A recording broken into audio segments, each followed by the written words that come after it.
श्री स्वामी समर्थ। स्वागत आहे तुमचं माझ्या यूट्यूब चॅनलवरती। आजचा दिवस तुम्हाला खूप छान सुखाचा समाधानाचा जाऊ देत, हीच मी स्वामींच्या चरणी प्रार्थना करते आणि आजच्या या नवीन व्हिडिओला सुरुवात करते। वरदलक्ष्मी व्रत हे हिंदू धर्मातील एक महत्त्वाचे व्रत आहे, जे मोठ्या भक्तिभावाने पाळले जाते। हे व्रत श्रावण महिन्यातील शुक्ल पक्षातील दुसऱ्या शुक्रवारी किंवा काही ठिकाणी पौर्णिमेच्या आधीच्या शुक्रवारी केले जाते। 2025 मध्ये हे व्रत 8 ऑगस्ट रोजी आहे। या व्रताद्वारे भक्त देवी लक्ष्मीच्या वरदलक्ष्मी स्वरूपाची पूजा करतात, ज्यामुळे सौभाग्य, समृद्धी, आरोग्य आणि कुटुंब सुख प्राप्त होते अशी श्रद्धा आहे। वरदलक्ष्मी व्रत देवी लक्ष्मीच्या 8 स्वरूपांपैकी एक असलेल्या वरदलक्ष्मीच्या पूजेसाठी समर्पित आहे। ही पूजा सौभाग्य, संपत्ती आणि कुटुंबाच्या कल्याणासाठी केली जाते। एका कथेनुसार चारुमती नावाच्या स्त्रीला स्वप्नात देवी लक्ष्मीने हे व्रत करण्यास सांगितले। तिने व्रत केल्यानंतर तिच्या कुटुंबाला समृद्धी प्राप्त झाली। ही या व्रताचे महत्त्व अधोरेखित करते। हे व्रत विशेषतः विवाहित स्त्रिया पाळतात, परंतु अविवाहित मुली, पुरुष व कुटुंबातील इतर सदस्यही सहभागी होऊ शकतात। यामुळे कौटुंबिक एकता व भक्ती वाढते। हे व्रत प्रामुख्याने दक्षिण भारतामध्ये फार प्रचलित आहे, पण अलीकडेच आपल्या भागातही या व्रताला सुरुवात झालेली आहे। आजच्या या व्हिडिओमध्ये श्रावणात येणारे वरदलक्ष्मी व्रत कसे करावे, कोणी करावे, पूजा मांडणी कशी करावी, कोणत्या सेवा कराव्यात, त्याचबरोबर या व्रताचं उद्यापन कसं करावं आणि 11 लवंगांचा एक उपाय देखील मी शेअर करणार आहे। यामुळे देवीची अखंड कृपा आपल्या घरामध्ये राहते। धनधान्य, सुख, समृद्धी कशाचीही कमतरता राहत नाही। वर्षभरात हे एकदाच येणारे व्रत आहे, त्यामुळे जर इच्छा असेल तर वरदलक्ष्मी व्रत करून तुम्ही नक्कीच देवी लक्ष्मीची ही सेवा करू शकता। तर या व्रताविषयीची संपूर्ण माहिती जाणून घ्यायची असेल तर व्हिडिओ स्किप न करता शेवटपर्यंत बघा। चॅनलवरती पहिल्यांदा आला असाल तर सबस्क्राईब करा आणि असेच नवनवीन माहितीपूर्ण व्हिडिओ बघण्यासाठी बेल आयकॉनलाही क्लिक करा। त्यामुळे जेव्हाही मी नवीन व्हिडिओ अपलोड करेल तेव्हा त्याचं नोटिफिकेशन सर्वात आधी तुम्हाला मिळेल आणि तुम्ही एक पण व्हिडिओ मिस करणार नाही। श्रावणात येणारे हे व्रत तुमच्याकडे जर केलं जात नसेल तरी देखील तुम्ही करू शकता। इच्छा मनोकामना पूर्तीसाठी हे अतिशय प्रभावी असं व्रत आहे। त्यामुळे ज्यांची इच्छा आहे त्या व्रत पाळणाऱ्यांनी या दिवशी म्हणजेच 8 ऑगस्ट रोजी पहाटे लवकर उठायचं आहे। उठल्यानंतर सर्वप्रथम घराची स्वच्छता करायची आहे। स्वच्छता झाल्यानंतर स्नान करायचं आहे आणि स्वच्छ वस्त्र परिधान करायचं आहे। उपवास हा पूर्ण किंवा आंशिक स्वरूपात तुम्ही करू शकता। मन शुद्ध आणि शांत ठेवायचं आहे। सकारात्मक विचार आणि भक्तिभाव ठेवायचा आहे। या व्रताची पूजा मांडणी ही सायंकाळी केली जाते आणि बऱ्याच ठिकाणी सकाळी केली जाते। तुम्ही दिवसभर देखील ही पूजा मांडणी ठेवू शकता। तर त्यासाठी सर्वप्रथम तुम्हाला देवपूजा करून घ्यायची आहे। तुमच्या इच्छेनुसार ही पूजा मांडणी तुम्ही सकाळी करू शकता किंवा तुम्ही सांगितल्याप्रमाणे संध्याकाळी करू शकता। तर या पूजा मांडणीसाठी आपल्याला देवघरासमोरील जागा जी आहे ती स्वच्छ करून घ्यायची आहे। जिथे आपण पूजा मांडणी करणार आहोत तिथे सर्वप्रथम रांगोळीने किंवा ओल्या कुंकवाने स्वस्तिक हे शुभचिन्ह काढायचं आहे।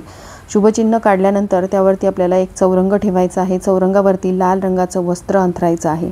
आता सर्वप्रथम आपल्याला आपल्या घरात असलेला देवी लक्ष्मीचा फोटो असेल तर तो फोटो थोड्याशा अक्षदा ठेवून त्यावरती तो फोटो स्थापित करायचा आहे। त्यानंतर आपल्याला मध्यभागी थोड्याशा अक्षदा, अखंड अक्षदा पसरून घ्यायच्या आहेत। त्यावरती हळदी कुंकू अर्पण करायचं आहे किंवा तुम्ही अष्टदल कमळही काढू शकता। शिवाय आपल्याला एक तेलाचा दिवा जो आहे तो आपल्या उजव्या हाताला ठेवायचा आहे आणि तो दिवा दिवसभर सुरू राहील आणि जर तुम्ही सायंकाळी ही पूजा करणार असाल तर रात्रभर सुरू राहील एवढं पुरेसं तेल त्यामध्ये घालायचं आहे। सर्वप्रथम आपल्याला दिवा प्रज्वलित करायचा आहे, दिव्याचं पूजन करायचं आहे आणि त्यानंतर आपल्याला या व्रताचा संकल्प घ्यायचा आहे। यामध्ये आपले नाव, गोत्र, तिथी, नक्षत्र सांगून व्रत आणि पूजेचा उद्देश सौभाग्य, समृद्धी, कुटुंब, कल्याण, तुमच्या इच्छा मनोकामना सांगून तुम्हाला या व्रताचा संकल्प घ्यायचा आहे।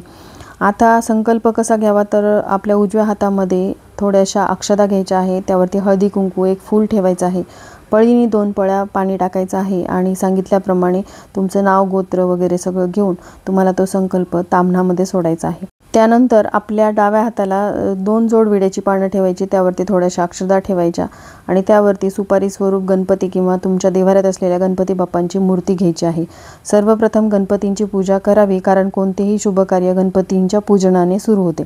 गणपतींना हळद, कुंकू, फुले, दुर्वा अर्पण करावेत आणि नैवेद्यामध्ये तुम्ही गुळ खोबऱ्याचा नैवेद्य दाखवायचा आहे। आता त्यानंतर आपल्याला कलश पूजा करायची आहे। तर यासाठी आपण जे अष्टदल कमळ किंवा तांदळाची रास जी टाकलेली आहे त्यावरती आपल्याला एक तांब्याचा किंवा चांदीचा किंवा पितळेचा कलश ठेवायचा आहे। हा कलश स्वच्छ धुतलेला असावा। या कलशामध्ये आपल्याला पाणी घालायचं नाही, तर सर्वप्रथम कलशावरती हळद कुंकू लावून घ्यायचं आहे। खालून वर अशा उभ्या रेषा कुंकवानी आणि हळदीने काढायच्या आहेत। त्यानंतर तो कलश त्या तांदळाच्या राशीवरती ठेवायचा आहे। त्या कलशामध्ये आपल्याला अखंड अक्षदा भरायच्या आहेत।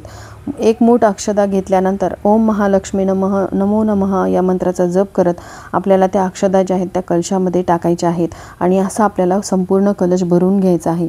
त्यानंतर त्या कलशावरती हळदी कुंकू अर्पण करायचं आहे। आता या कलशावरती आपल्याला लक्ष्मी स्वरूप एक नारळ ठेवायचं आहे आणि जर तुमच्याकडे लक्ष्मी मातेचा मुखवटा असेल तर तो मुखवटा देखील या नारळाला तुम्ही लावू शकता। त्यानंतर आपल्याला लक्ष्मी मातेची पूजा करायची आहे, हळद कुंकू लावायचं आहे, फुलं अर्पण करायची आहे, धूप दीप ओवाळून घ्यायचं आहे। जर तुमच्या देवाऱ्यात असलेली लक्ष्मी मातेची मूर्ती तुम्ही या पूजेसाठी घेतलेली असेल तर मूर्तीला पंचामृताने स्नान घालावे, स्वच्छ पाण्याने स्नान घालावे। त्यानंतर हळद कुंकू अक्षदा फुलं अर्पण करावी, धूप दीप ओवाळून अगरबत्ती दाखवावी, नैवेद्य अर्पण करावा। आता नैवेद्यामध्ये तुम्ही या दिवशी खीर, फळे किंवा शिऱ्याचा नैवेद्य लक्ष्मी मातेला अर्पण करू शकता। त्यानंतर तुम्हाला वरदलक्ष्मी मातेचा एक मंत्र बोलायचा आहे। वरदलक्ष्मीर महादेवी सर्व काम प्रदायिनी यजन्माच कृतम देवी परिपूर्ण कुरुष्वतत। हा मंत्र तुम्हाला बोलायचा आहे। पूजेनंतर वरदलक्ष्मी व्रताची कथा वाचावी किंवा ऐकावी। ही कथा चारुमती नावाच्या स्त्रीच्या भक्तीवर आधारित आहे। कथा वाचल्यानंतर देवी लक्ष्मीला नमस्कार करावा। त्यानंतर वरदलक्ष्मी देवीची आरती करायची आहे। ही आरती तुम्हाला गुगलवरती मिळून जाईल किंवा तुम्ही यूट्यूबला लावून देऊ शकता। त्यानंतर पूजा झाल्यानंतर कुटुंबातील सर्व सदस्यांनी देवीला नमस्कार करायचा आहे। प्रसाद कुटुंबातील सदस्यांना, शेजारी पाजारी यांना वाटावा। उपवास सोडण्यापूर्वी प्रसाद ग्रहण करावा। पण त्यापूर्वी तुम्हाला 11 लवंगांचा एक अतिशय प्रभावी उपाय करायचा आहे। यासाठी तुम्हाला 11 लवंगा उजव्या हातामध्ये घ्यायच्या आहेत आणि या लवंगा ज्या आहेत कुठेही तुटलेल्या फुटलेल्या नसाव्यात। लवंगा ज्या आहेत त्या देवी लक्ष्मीला अत्यंत प्रिय आहेत, त्यामुळे या लवंगा तुम्हाला घ्यायच्या आहेत आणि एक एक लवंग तुम्हाला कमलात्मक मंत्राचं पठण करत देवीच्या चरणी अर्पण करायचे आहे। तुम्ही ह्या 11 लवंगा एकदाच अर्पण करायच्या नाही, तर एक एक लवंग कमलात्मक मंत्राचं पठण करत देवीच्या साईडनी देठ येईल आणि फूल आपल्या साईडने येईल अशा पद्धतीने ती लवंग अर्पण करायची आहे। आता त्यानंतर तुम्हाला या दिवशी 3, 5 किंवा एका तरी सवाष्ण स्त्रीला लक्ष्मी स्वरूप समजून घरी बोलवायचं आहे। घरी बोलवल्यानंतर तिला तुम्ही फळं देऊ शकता, दूध देऊ शकता किंवा तुम्ही शिरा, खीर जे काही गोडाचा पदार्थ केला असेल तो तिला खायला द्यायचा आहे।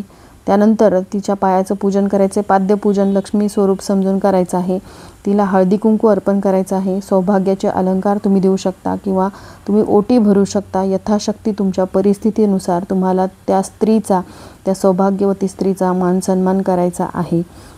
आणि त्यानंतर तुम्ही घरामध्ये जे ही गोडाधोडाचा नैवेद्य बनवलेला आहे तो देवीला अर्पण करायचा आणि संध्याकाळी तुम्हाला तुमचा या व्रताचा उपवास जो आहे तो सोडायचा आहे।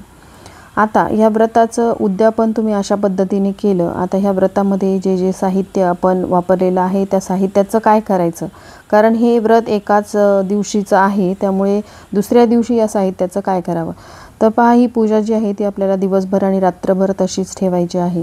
दुसऱ्या दिवशी सकाळी उठल्यानंतर आपल्याला सर्वप्रथम स्नान करायचं आहे। आपली देवपूजा वगैरे झाल्यानंतर मग आपल्याला देवीला नमस्कार करायचा आहे, हळदी कुंकू अर्पण करायचं आहे। थोड्याशा अक्षता हातामध्ये घेऊन आपल्याला देवीवरती त्या अर्पण करायच्या आहेत आणि त्यानंतर सगळी पूजा जी आहे ती आपल्याला उचलून घ्यायची आहे।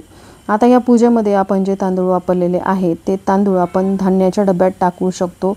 थोडेसे तुम्ही धान्य पक्ष्यांना खायला घालू शकता, यामुळे तुम्हाला अन्नधान्याचं पुण्य लाभेल।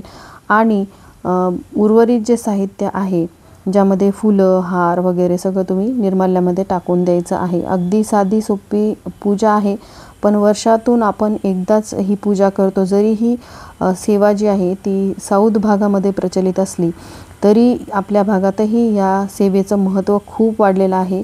वैभव, ऐश्वर्य, अपार द्रव्य प्रदान करणारी वरदलक्ष्मी मातेचं व्रत जे आहे ते तुम्ही आवर्जून करावं हीच मी कळकळीची विनंती करते। आता उपवास सकाळपासून सायंकाळच्या पूजेपर्यंत किंवा पूर्ण दिवस तुम्ही करू शकता। या काळामध्ये तुम्हाला मांसाहार, घरामध्ये तामसिक आहार टाळायचा आहे। राग, द्वेष, वादविवाद करायचे नाहीत। पूजा आणि व्रत पूर्ण श्रद्धेने आणि भक्तीने करायचं आहे, तरच तुम्ही केलेल्या व्रताचं संपूर्ण फळ जे आहे ते तुम्हाला मिळेल। आता या व्रतादरम्यान जर तुमचा मासिक धर्म सुरू असेल, तुमची इच्छा आहे घरामध्ये हे व्रत करण्याची, तर तुम्ही तुमच्या सासूबाईकडून किंवा जावेकडून हे व्रत करून घेऊ शकता। पण जर तुमची अडचण आहे, घरामध्ये इतर कोणीही करण्यासारखं नाही, तर तुम्ही तुमच्या पतीकडूनही ही सेवा करून घेऊ शकता. श्रावणात हे व्रत जे आहे ते एकदाच केलं जातं. त्यामुळे जर इच्छा असेल तर तुम्ही नक्कीच तुमच्या पतीकडून हे व्रत करून घेऊ शकता, कारण हे व्रत कोणीही करू शकतं.